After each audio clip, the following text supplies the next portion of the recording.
Fala galerinha Dominantes Online, Thiago Doninho aqui na área e hoje a gente vai falar de potência. Bem, o que é a potência, pessoal?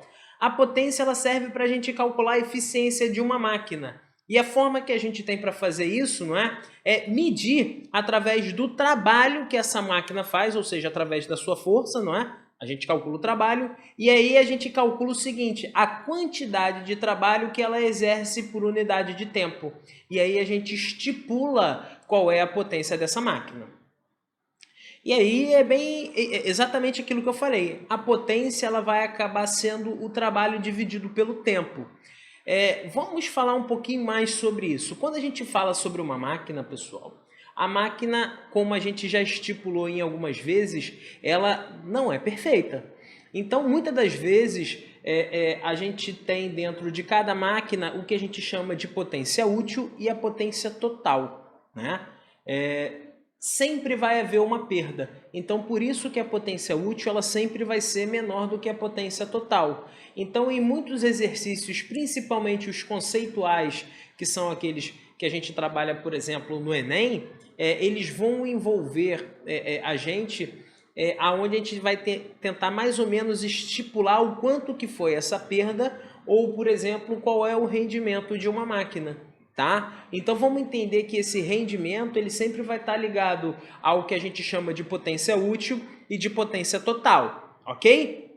Bem, vamos lembrar também que a potência aqui, pessoal, é a mesma potência que a gente calcula, por exemplo, dentro dos nossos circuitos eletrônicos, tá? Então, quando a gente tiver, por exemplo, a potência de um chuveiro, a potência de uma lâmpada, tá? A gente vai estar aqui trabalhando com a mesma potência, ou seja, a mesma unidade de potência, né?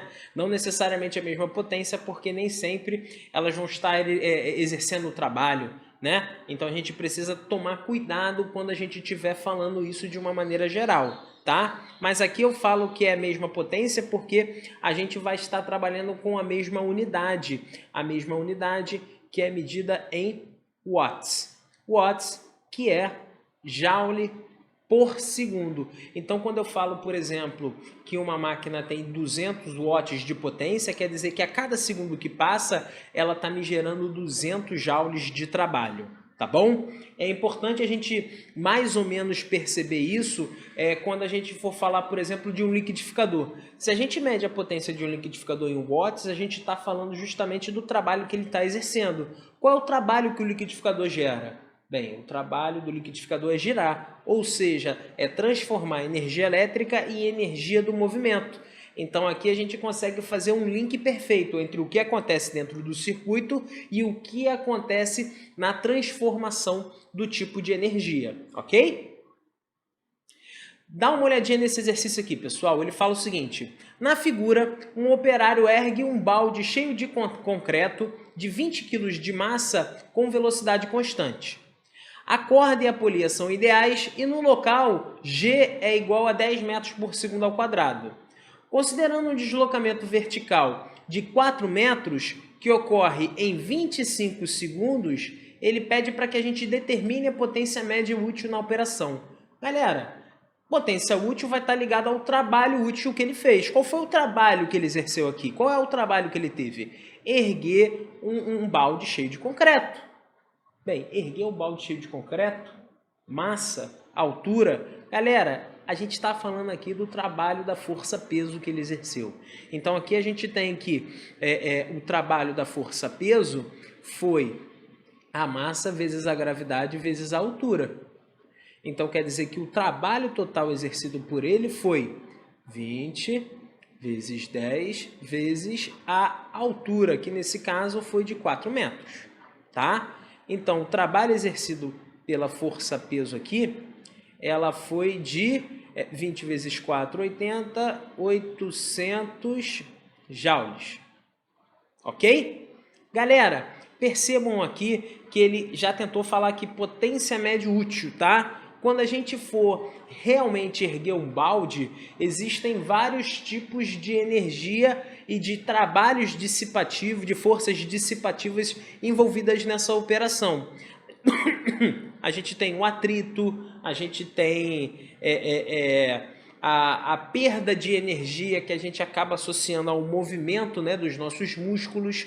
Então, por isso que eu falo que a gente tem sempre que pensar entre potência útil e potência total. Nesse caso, a potência total que vai ser exercida para a gente fazendo esse tipo de operação, ela tem que ser maior do que a potência que é útil, não é? Porque ali a gente precisa calcular as perdas que a gente teve associado. Nesse tipo de exercício, ele está desprezando essas perdas. Ele quer saber apenas o que foi útil, ok? Então, para calcular a potência aqui, a nossa potência ela vai ser o trabalho dividido pelo tempo que ele demorou para fazer essa operação, tá? E aí a gente tem que a potência ela vai ser 800 dividido por 25. Então, quer dizer que aqui, ó, a nossa potência ela pode ser medida como? Fazendo aqui a divisão, a gente botar 3 aqui, sobrou 5. Ou seja, quer dizer que a nossa potência ela foi de 32 o quê? Watts. Ou seja, quer dizer que a cada segundo em que eu erguia esse balde, não é? Eu estava produzindo 32 joules de energia. Ok? Bem, nós temos uma outra maneira de verificar esse tipo de potência, tá, pessoal? Principalmente quando a gente está falando sobre motores, tá? Então, aqui eu vou deixar o meu cuidado para vocês quando a gente estiver falando sobre o motor de um elevador ou até mesmo o motor de um carro, não é? Muitas das vezes a gente tem com que esses motores eles sempre vão transformar essa energia, não é? Em energia cinética, não é? Então, movimento. Então, muitas das vezes a gente pode associar força e velocidade. E como que a gente vai chegar nesse tipo de associação? Bem, vamos dar uma olhadinha naquilo que a gente viu aqui. Então, a gente sabe que potência é o trabalho dividido pelo tempo. Só que como que a gente calcula o trabalho? Uma das formas que a gente tem para calcular o trabalho é através da força... Deixa eu...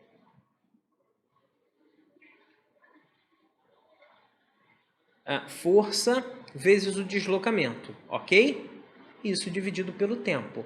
Uma das coisas que a gente verificou, pessoal, é que o deslocamento dividido pelo tempo. Quem é o deslocamento dividido pelo tempo?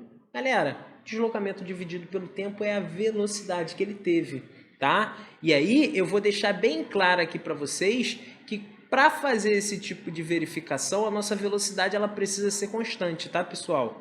Vamos lembrar do conceito da cinemática que a gente aprendeu lá no passado, tá? Então aqui, ó, para eu utilizar essa verificação, a nossa velocidade ela precisa ser constante, ok? E aí, a gente tem que uma das formas de calcular a potência pode ser a força vezes a velocidade. É a mesma fórmula, tá, pessoal? A gente só vai estar analisando ela de uma maneira diferente. E como que isso aqui pode estar aparecendo para a gente? Dá uma olhada aqui. Sobre um carro de grande porte que se movimenta com uma velocidade de 30 metros por segundo, é exercida uma força de 1000 newtons. Então aqui, pessoal, ele já deu todas as informações para que a gente utilize essa nova formulação que a gente viu para o cálculo de potência, tá? E aí ele fala, sabendo que o seu rendimento é de 20%, ele pede para que a gente determine aproximadamente a potência consumida pelo motor desse carro em HP. Então aqui a gente já vai trabalhar com o conceito de potência útil e de potência total, e aí, além disso a gente vai trabalhar com a conversão da unidade da nossa potência, ok? Bem, então qual foi a potência útil exercida aqui pelo motor do carro? Bem, a gente sabe que a força que ele utilizou para fazer esse tipo de operação foi de 1000 newtons. E a velocidade que ele garantiu para o carro foi de 30 metros por segundo. Então quer dizer que a potência exercida pelo motor desse carro, na verdade aqui, ó, a potência útil, ela foi de 30.000. Ou seja, 30.000 watts, ok? Só que aqui ele quer que a gente calcule a potência consumida pelo motor. Então a gente tem que descobrir aqui a potência total. Ou a gente pode fazer uma regrinha de 3, ou a gente pode dividir diretamente pelo rendimento desse nosso carro, não é? Aqui, ó, a gente sabe que o rendimento sempre vai ser a potência útil dividido pela potência total, tá, pessoal? Então, aqui, ó, a nossa potência total, ela vai ser a potência útil, que é 30.000, dividido pelo rendimento do nosso carro aqui, ó, a forma decimal, tá, pessoal? Decimal de 20% é o 0,2. E aí, a gente sabe que a potência total exercida por esse carro foi de 150.000 watts, tá, pessoal? E aí ele não quer que essa potência ela seja em watts, ele quer que essa potência seja em HP, tá, pessoal? Na maioria das vezes que a gente está falando sobre o motor de um carro, o motor de uma máquina, a gente não utiliza o watt justamente pela essa disparidade que a gente tem. Então, a gente vai associar um outro tipo de unidade para que a gente consiga calcular essa potência. Como que a gente pode fazer isso? Galera, regrinha de 3, tá? Se ele falou aqui para a gente que 1 HP é igual a 746 watts, a gente tem que 150.000 watts